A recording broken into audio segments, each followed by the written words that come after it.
Hey, this is Totu Bravo, and today will be video number 4 on our Polaris 570 EPS. We have 31 miles on her, so quite an increase since the last time we spoke. Of course, the previous video was out at Mountain Ridge ATV Park. Hopefully you guys watched that. I thought it was a pretty good video, kind of long. I think next time I will split up some of the trails into parts and make it a little more digestible so people watch it opposed to being burned out on it. And I'm also going to try to get some commentary in there, rig something up in the helmet. The helmet's a separate video. We'll talk about that at another time. So let's go ahead and cover good, bad, and ugly so far.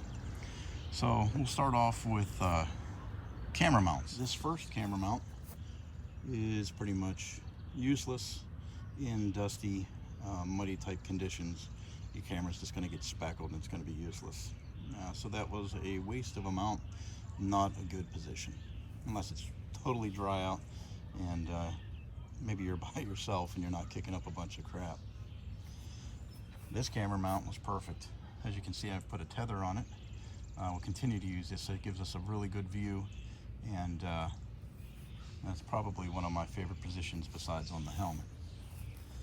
That position is pretty much useless due to the fact that the headlight area is in constant motion with the handlebars, and it just creates a very chaotic video. So that's a no-go.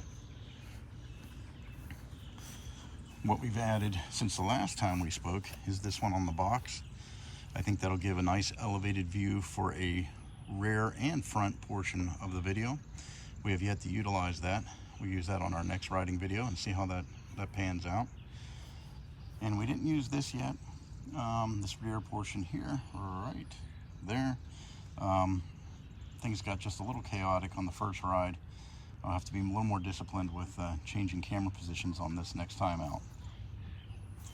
Didn't use the tow hitch, so really don't have a whole lot to talk about that. Ultimately, I may not want to have that in at all times. I may want to find a way to carry that perhaps in my box. And that gives me a little more clearance up and down. That way I don't have something hanging out there that can catch on a rock or dirt. So I think I'm going to put that in the storage box. Now, speaking of the storage box, we'll open that up. The storage box remained totally waterproof, and we had no problems, no leakage. So this was a very good idea. I will touch on one modification here in just a moment to the box, but as far as storage and keeping what you put in there dry, worked like a champ. No problems there.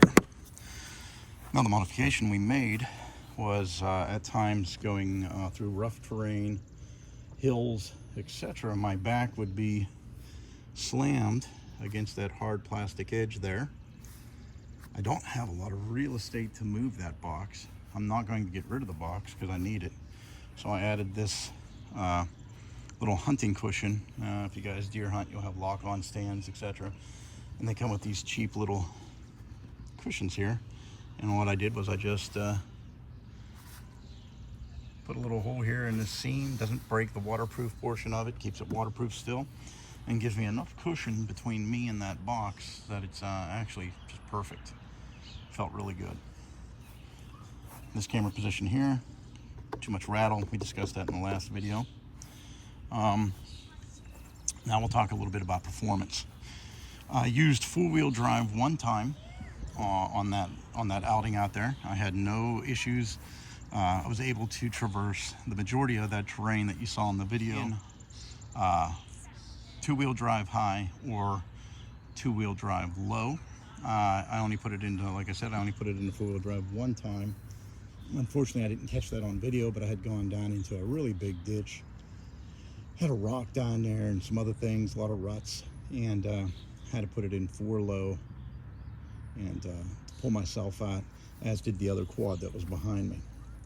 So that was one time. So really didn't get to do a really good workout on the four-wheel drive on that last video. Perhaps on the next one we will. Other than that, all the performance measures seem to do great. Tires, plenty of traction for what we do. Plenty of ground clearance. You'll see in the video that we did come across quite a bit of rocky terrain. We did bottom out several times, smacking the steel plate at the bottom of the Polaris into the rocks. I didn't see any visible damage, but what that leads me to is I am going to buy the A-arm CV boot joint, or CV boot guards, the aluminum ones for the front and the back. I believe with the type of riding and places that I ride, I think that would be a prudent thing to do. We'll get those for front and back. Had no issues with the radiator guard. It stayed. I did have a little less than a third, had some gunk built up in the bottom of it by the end of the day, but the majority of the radiator stayed clear and the machine ran well. The front box storage area here, we did have some leakage into there from some of the water holes that we did go into. Open that up for you guys so you can see. You can visually see where the water got in. Right here in the corner. A little bit right here at the face.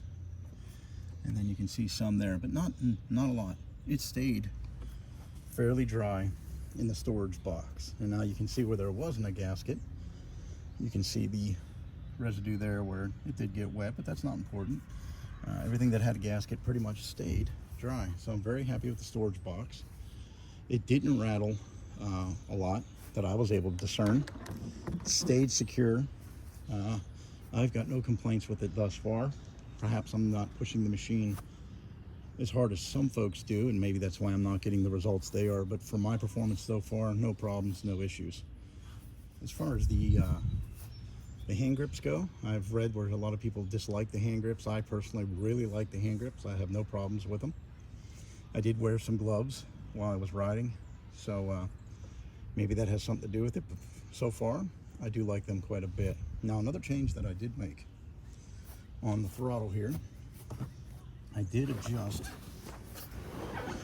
adjust this whole throttle assembly up this way, bringing the throttle handle up a little higher, and that suits my thumb placement much better. For me, I'm not reaching down, I'm not reaching too far up, I'm not reaching too far over. As I ride, it's a very comfortable transition for me. So I moved this up. It's just two screws underneath here. You can move it up, move it down. For me, so far this feels pretty good. Now, I did adjust that in the past. I adjusted it some more since we've been back, and I think that's where I'm going to like it. Of course, that's subject to change on the next ride. As you can see here, I've taken my key and tethered it. Just a little safety measure, so in case it pops out, which I doubt it would, but Murphy's always at play, so our key is tethered. No problems there. Gas usage for 31 miles was pretty good. We started out with a full tank of fuel, and I think by the end of the day, 31 miles, we were 2 ticks down. So I don't know if we had a completely full tank, but it read full. So 2 ticks down after 31 miles, not bad. But overall, the performance was fantastic. It was everything that I would have expected it to be and more. No issues, no performance issues. Braking was good, downhill braking was great. Acceleration was very good. Maneuverability in the tighter, more technical trails through the trees and the rocks was fantastic. The power steering, I think, is a game changer. Some people probably will argue with me, but I think the power steering is definitely a game changer. In that last video, I did ride my buddy's Yamaha, his Kodiak. It is not power steering, and man, you could definitely tell a huge difference in performance, cornering. I guess you would get used to it after some point, but there's a huge difference in the performance and handling of the machines. So that's a lot of yap, and I think the last thing we'll touch on was the Snorkel mod that I did on this that I shared with you guys. Now, I will insert some photos now right after riding.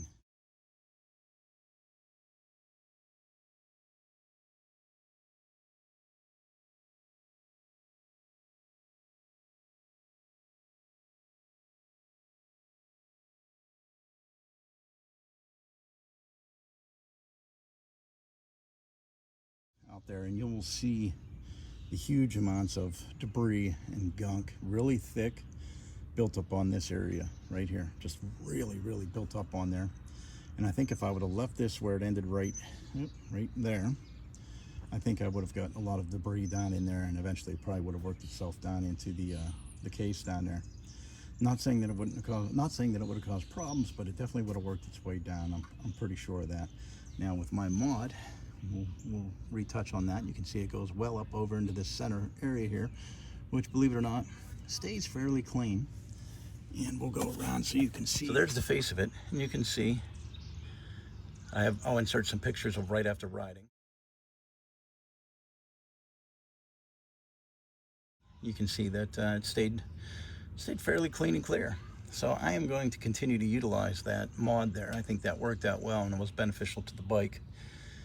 And I'll continue to do that until proven otherwise. All right. So I hope you enjoyed this update video. This is video number 4. Well, until I see you out on the trail again, this is Toe2 Bravo, and I appreciate you watching.